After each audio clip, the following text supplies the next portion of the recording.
The iconic Ford Thunderbird had attempted to constantly redefine what the concept of a personal luxury car was: powerful, technologically advanced, and a styling leader, but for all its success, it quietly faded away with a whimper after over 50 years and 11 generations. Welcome back to All Cars, y'all. If you're new here, my name is John, and this is a far too brief history of the T-Bird. In the 1950s, small British sports cars like those from MG and Jaguar sold relatively well in the US, and while small American producers like Nash and Kaiser built some, the big three were notably absent from the market. Ford had been working on a two-seater concept called the Vega, but with low power and a high cost, as well as the two-seat sports car market was so small, they just weren't pursuing it very strongly. The mythology of the Thunderbird says that Louis Crusoe, Ford division manager, and George Walker, chief stylist, were at the 1951 Paris Auto Show when Louis pointed a sports car and said, "Why can't we have something like that?" Walker replied, "Oh, we're working on it," and then phoned back to Detroit to get his team working on a project to show off. They conceived a two-seat car that fit the upcoming 4.1-liter Interceptor V8. And then, in 1953, General Motors released the Corvette, and while it looked sporty, it was poorly equipped, had an odd fiberglass body, no roll-up windows, and a lazy two-speed automatic with no manual option. Ford began pushing the Thunderbird towards production and showcased it at the 1954 Detroit Auto Show with a late 1955 introduction. Far more in line with America's expectations, it sold well in contrast with the Corvette's early struggles, with a steel body, a 292 cubic inch V8 making around 192 horsepower, removable hardtop, optional convertible, powered seats, and a 3-speed manual option. It matched both the Vette and the Jaguar XK's 102-inch wheelbase. Ford carefully avoided direct competition with the Corvette, calling the T-Bird a personal car of distinction, but not a sports car. Ford planned for only 10,000 sales, but ended up selling over 16,000, in contrast with the Corvette's 674 the same year. For 1956, the car got some improvements for styling and ventilation, including optional porthole windows to improve visibility on the hardtop. The spare tire was moved out of the trunk, and an optional 312 cubic inch V8 was added. For 57, more styling changes with larger fins, a redesigned trunk that allowed the spare to be removed from the outside again, and a new higher performance option on the 312 cubic inch engine, including a 4-barrel Holley carb and a supercharged version.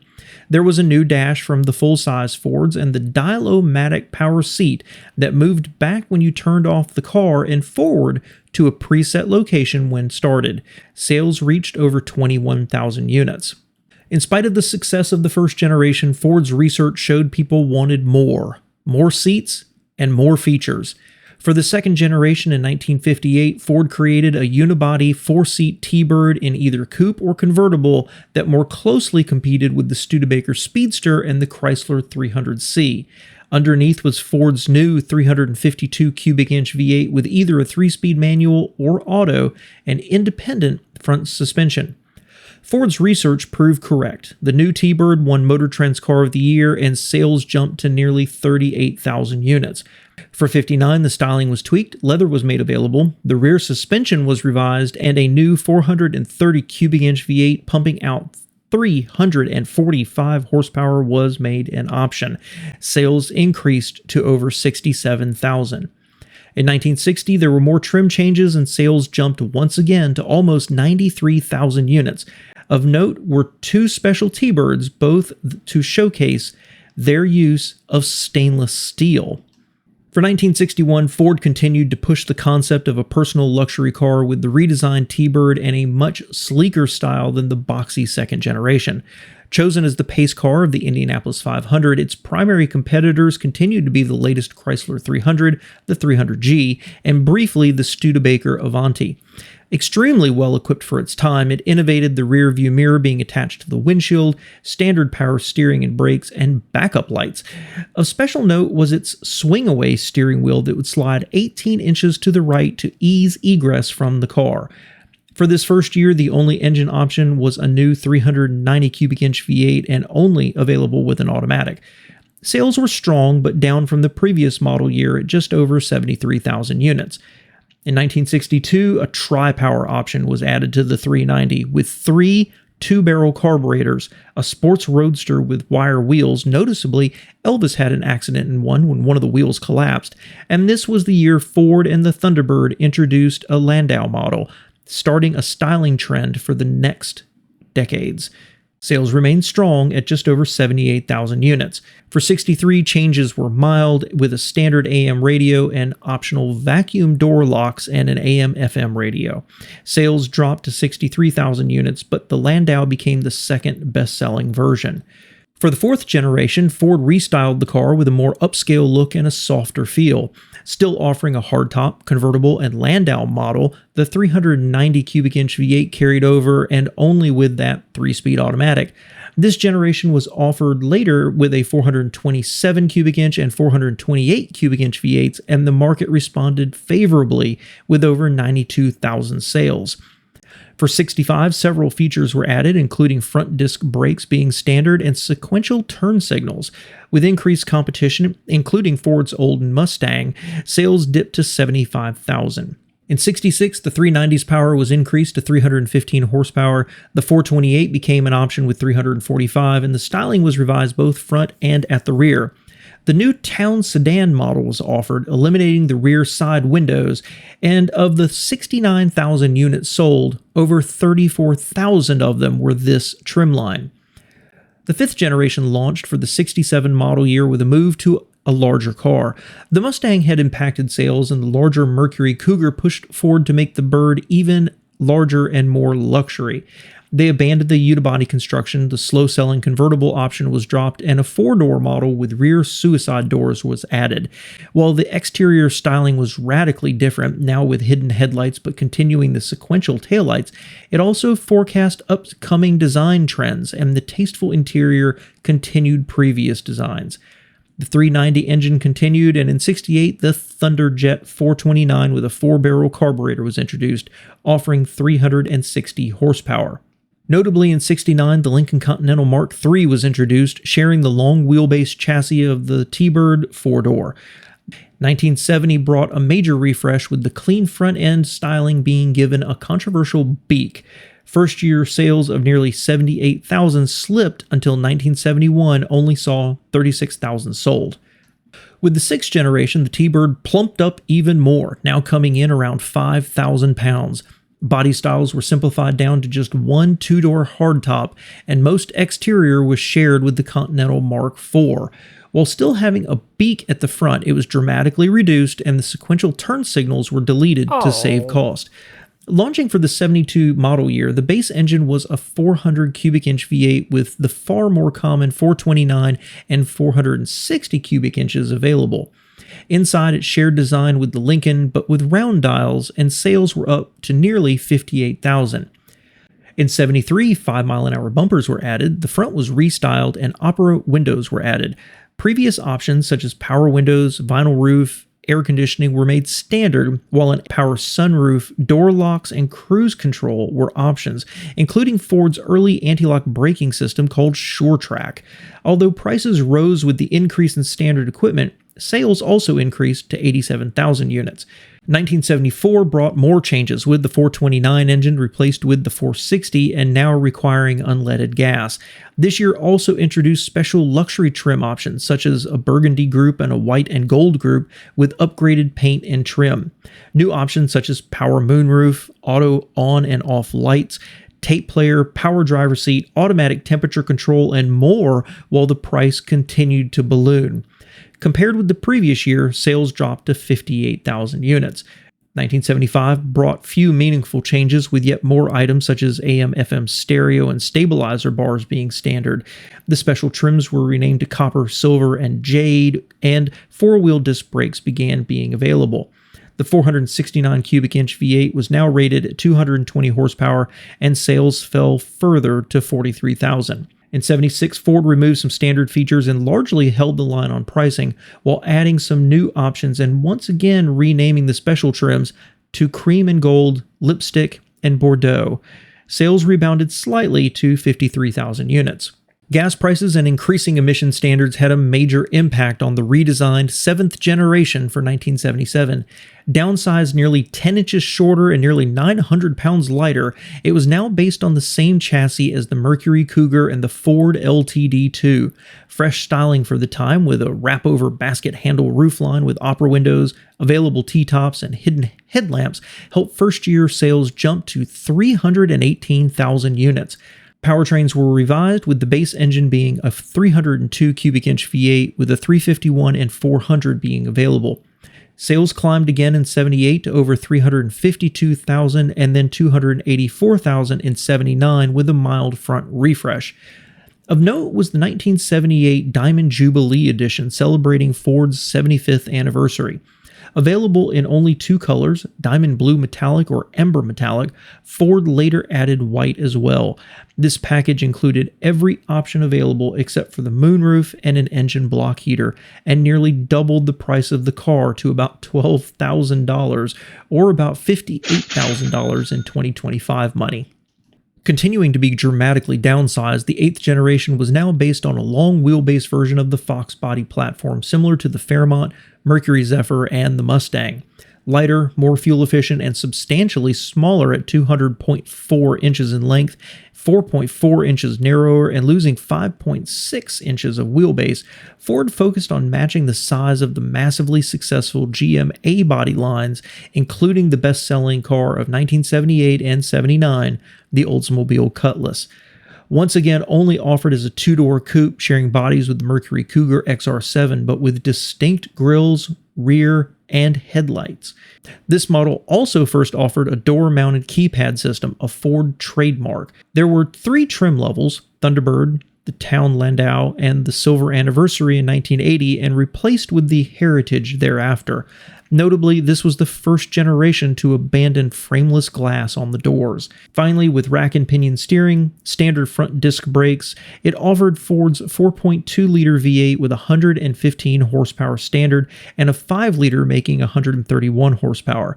Late in 1980, they offered a 3.3-liter inline-6 making 88 horsepower, and in 82, a 3.8-liter V6 with 112, all through a 3-speed automatic. This generation was not successful, with sales collapsing to under 157,000 in 1980 and down to 45,000 by 1982. Looking to revitalize the T-Bird, for 83, Ford rolled out a far more aerodynamic design on a slightly shorter wheel-based version of the Fox platform. Leaning more into sportiness over pure luxury, the new body dropped its drag coefficient from about 0.5 to 0.35 and signaled Ford's new design language, as would be seen in the upcoming Tempos and Taurus. Trim lines were the base, Heritage, and a new turbo coupe. The base engine was the 3.8-liter V6, pumping out 110 horsepower, with the optional 5-liter V8 with 140, and both with that 3-speed automatic. The turbo coupe used a turbocharged 2.3-liter 4, making 145 horsepower, and a standard 5-speed manual with limited slip differential. For 84, the turbo coupe got a 3-speed auto as an option, and the Heritage model was renamed Elan. Celebrating the T-Bird's 30 years, in 1985, the Anniversary Edition was offered, loaded with options, unique blue paint, and most with the V8. All models got a redesigned instrument panel, and the turbo's power rose to 155 horsepower. For 87, the Bird got an exterior refresh with composite headlamps. The turbo coupe got unique front bodywork with no grille and a functional hood scoop feeding air to a new intercooler. Trim lines also changed, with Elan dropped and replaced with LX and Sport versions, with the V6 or the V8 respectively. Turbo power increased to 190 horsepower with the manual, but when equipped with the new 4-speed automatic only made about 150 horsepower, and it also received ABS. The Turbo Coupe won Motor Trend's Car of the Year for 1987.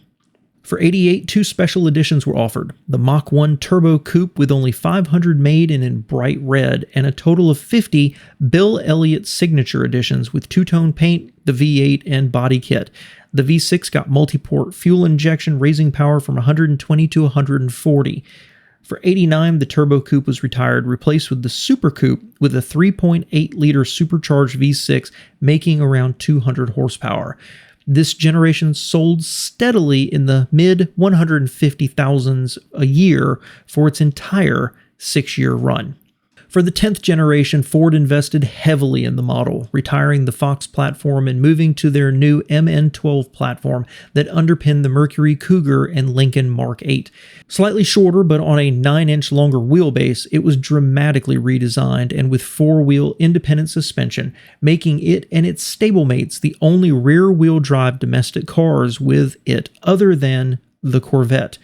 Engines were simplified to just two for 1989, the 3.8-liter overhead valve V6 making 140 horsepower and with only a 4-speed automatic, or a supercharged and intercooled version of the 3.8-liter on the Super Coupe, making around 210 horsepower and notably with either the automatic or a 5-speed manual.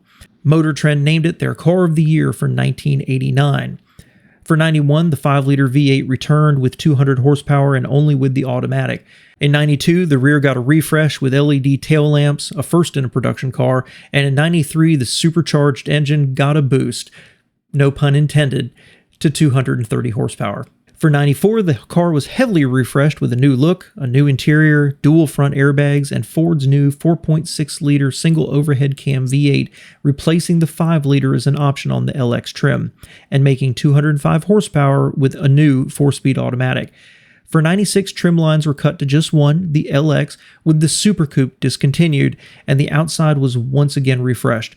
For 97, the engine was tweaked for more torque and the instrument panel simplified, but it was to be the T-Bird's final year.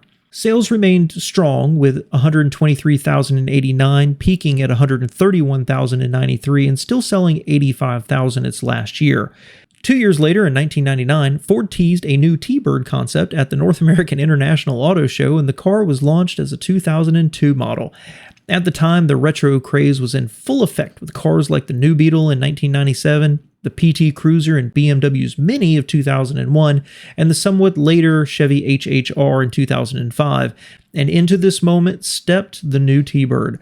Designed as a tourer more than a sports car, its styling leaned heavily into the first-generation Bird, and it was based on Ford's DEW platform, shared with the Jaguar S-Type and the Lincoln LS, but on a shorter wheelbase. Under the hood was a Jag 3.9-liter V8 making 252 horsepower and a 5-speed automatic.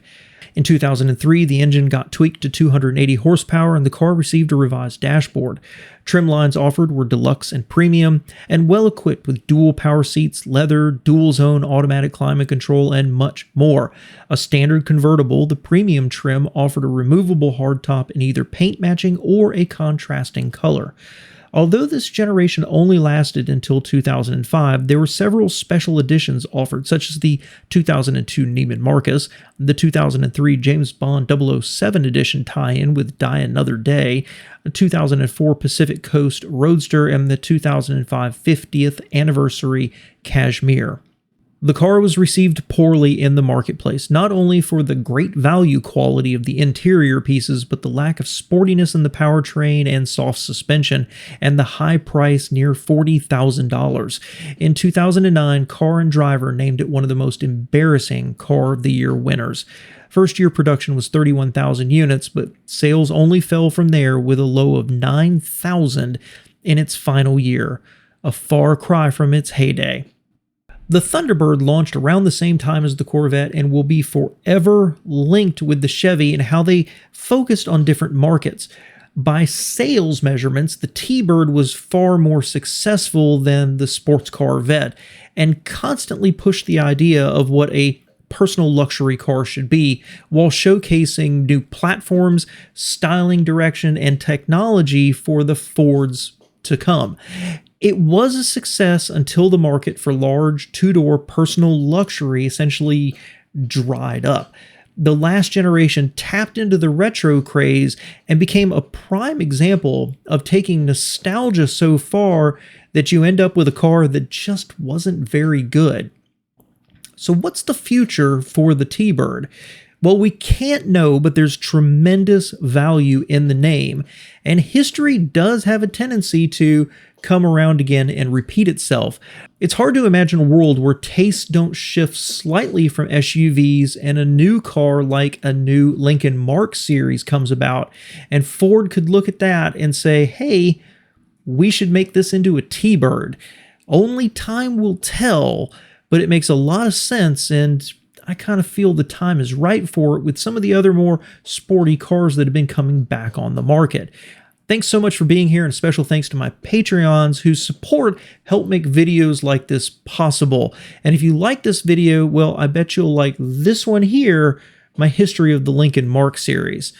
Thanks so much for spending a few minutes with me today. An oddly sad note about this generation is that the design team was led by Tony Kuchka, and they were understandably very proud of the technical innovations in this car and the praise it received from the press. But in spite of that, Ford president Harold Poling chose to harshly criticize them in a staff meeting for being 250 pounds and $900 over their cost targets. Tony fell out of favor so much over this with executives, he ended up retiring early from Ford in 1989.